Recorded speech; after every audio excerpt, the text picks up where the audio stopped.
వచ్చి చంద్రబాబు నాయుడు గారి కుట్రలో పావులుగా మారిపోయారు. ముఖ్యంగా మన సునీతక్క, తర్వాత క్రమంలో షర్మిలక్క. కేవలం పొద్దున్న లేసే మంచి తిట్టడమే తిట్టడం. ఎంత మాట వస్తే అంత మాట, నోటికి ఎంత మాట వస్తే అంత మాట. నిజంగా బాధేస్తుంది. నాకేం కోపం అయితే లేదు కానీ బాధేస్తుంది. ఏందిరా ఇంత ఘోరంగా తిడుతుంటారు మనల్ని. వాళ్ళకు బాగా తెలుసు ఇరికిచ్చింది వాళ్ళే, మళ్ళీ విమర్శించేది వాళ్ళే. 2021లో సునీతక్క, చంద్రబాబు నాయుడు గారు, అప్పుడు ఢిల్లీలో ఒక తెలుగు వ్యక్తి, ఒక పెద్ద మనిషి ఉన్నాడు, ఒక వ్యవస్థను హెడ్ చేస్తూ, చాలా ముఖ్యమైన వ్యవస్థ. ఆ వ్యవస్థ గురించి మనం బయట బహిరంగంగా మాట్లాడలేని పరిస్థితి మీ అందరికీ తెలుసు. బహుశా ఆ వ్యవస్థ హెడ్ అతను వీళ్ళ ద్వారా సిబిఐ ప్రభావితం చేసినారు. మరి 2.5 సంవత్సరాల తర్వాత వాచ్మెన్ రంగన్న 2.5 సంవత్సరాలు ఏమీ మాట్లాడకపోవడము, లై డిటెక్టర్ టెస్ట్ చేసినా కూడా ఏమీ చెప్పకపోవడము, 2.5 సంవత్సరాల తర్వాత వీళ్ళ దగ్గరకు వచ్చి ఈ నలుగురు చేసినారని పేర్లు చెప్పడము. ఆ నలుగురిని సిబిఐ అరెస్ట్ చేయదు. ఆ నలుగురిలో ఒక వ్యక్తిని అప్రూవర్ చేస్తుంది. అప్రూవర్ చేయకముందు, అప్రూవర్ అంటే ఏంటంటే నిందితుడిని సాక్షిగా మార్చడాన్ని అప్రూవర్ అంటారు. అసెంబ్లీ అభ్యర్థిగా పోటీ చేసినాడు. 2 అక్కలు రోడ్డు మధ్య తిరుగుతున్నారు కదా, ఏ ఒక్కసారి కూడా అతను నోడిమని మాట వరుస కూడా చెప్పరు. తానే చంపా అని మొత్తుకుంటున్న ఆ వ్యక్తిని ఓడిమని మాట వరుస కూడా మా అక్కగారు ఇద్దరు చెప్పరు. నా మీద ఎందుకు మరి ఏడుస్తారో నిజంగా వాళ్లకు, ఆ దేవుడికి, ఆ చంద్రబాబు నాయుడు గారికి వీళ్ళకే తెలియాల. కసిపూసి వదిలేసినారు నన్ను. నేను చెప్తా ఉన్నా ఈ 3 ఏళ్లుగా నాన్నను ఇదే తప్పుడు వాంగ్మూలాలు, ఇదే తప్పుడు అప్రూవర్ సాక్ష్యాలు, వీటిని పెట్టి నాన్నను దాదాపు 385 రోజులు నాన్నను జైల్లో పెట్టారు. దేవుడి దయ వల్ల, మీ అందరి ఆశీస్సుల వల్ల ఇటీవల ఆయనకు బెయిల్ వచ్చి కండిషనల్ బెయిల్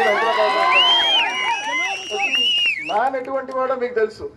ఆయన కూడా క్రైమ్ ఎంకరేజ్ చేసేవాడు కాదు. ఎప్పుడు పులివెందులకు పోయినా దొరుకుతాడు మనిషి, ఎప్పుడైనా అవైలబుల్ గా ఉంటాడు, ఎవరికి ఫోన్ చేయమన్నా చేస్తాడు, ఎవరికైనా మద్దతుగా ఉంటాడు.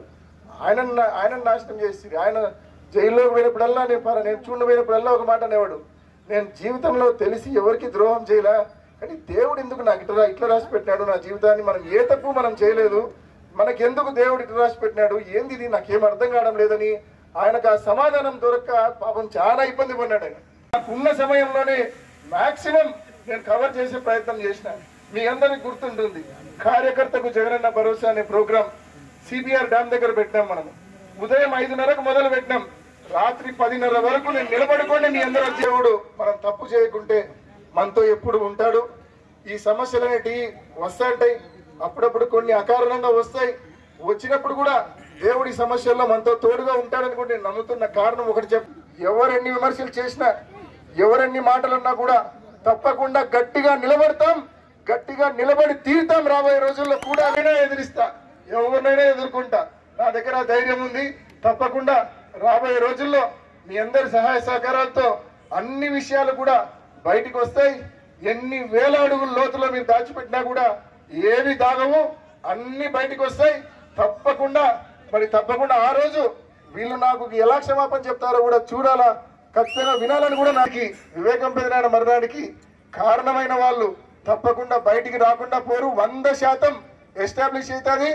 అది ఎస్టాబ్లిష్ అయ్యేది, అది బయటకు వచ్చేది 100%. ఎంత వాస్తవమో అంతే వాస్తవం. ఏంటంటే ఎవరు కుట్ర చేసి నాన్నను ఇరికిచ్చి జగనన్న మీద పొడిదేశారో అది కూడా 100% బయటకు వస్తుందనే విషయాన్ని కూడా మీ అందరికీ, ఎలా కుట్ర చేశారు, ఎందుకు కుట్ర చేశారు, అన్ని ప్రశ్నలకు జవాబులు వస్తాయి.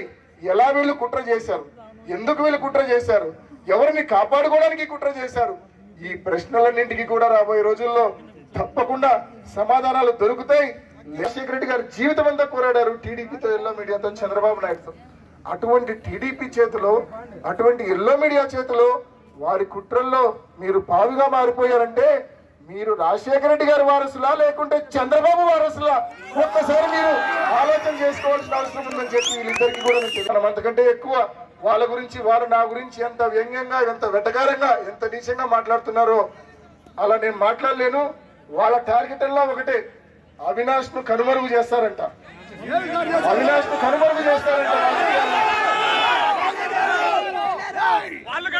మీరు గుర్ర నిండా చెత్త పెట్టుకొని, గుర్ర నిండా కుట్రలు పెట్టుకొని నన్ను కనుమరుగు చేయాలనుకుంటే దేవుడు ఒప్పుకుంటాడా? ప్రజలు ఒప్పుకుంటారా?